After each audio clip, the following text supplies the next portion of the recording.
Happy Wednesday, friends. I came across the story that I was reading to my girls out of 2 Kings chapter 5. It was in their children's Bible about this Syrian general whose name is Naaman, and he has leprosy, and he hears of this Israelite prophet, Elisha, who can heal him, and he decides to go. He comes with his whole entourage. He comes with a letter of introduction to the Israelite king. He's ready for a miracle. And Elisha says, yes, come to my house. But then when this general comes to his house, Elisha receives him only with a servant. He doesn't even go see this general. And the servant just tells the general, you have to go to that river over there, the River Jordan, a small little river, oftentimes muddy and dirty. You have to go and bathe yourself and dip into it 7 times and you will be restored. And Naaman gets angry because this is not how it's supposed to go. This is not how he's supposed to be healed. This is not how the ritual is supposed to be. And he turns around in anger. And then Naaman's servants convince him to just try it. Why not try it? Naaman goes and does and is healed. Not only that, he's also restored. The flesh that had already died off his skin is restored.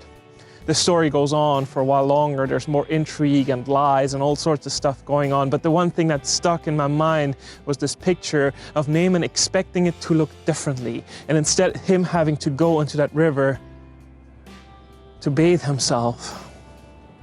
He was expecting this grand ritual, and he doesn't even get to see the prophet he was expecting to see. A servant gives him instructions. Friends, sometimes we have this idea of what God's work looks like, what God's work in our lives should look like. But because it's all about God, not about us, not about the ritual, not about the optics, but about God, it might look completely different. It might mean going and bathing in that dirty river when you were expecting a ritual, incantations, songs, perhaps some incense.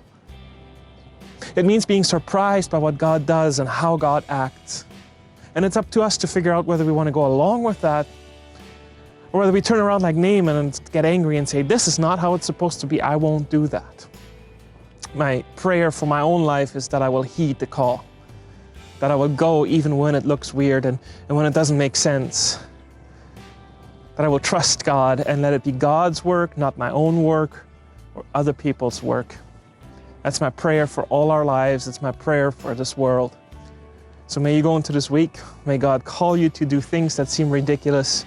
May you have the courage to go and do them. And may God be glorified in our lives, in the lives of this congregation, in the lives of the Christians in this world as we spread the good news of hope and love and grace. Amen.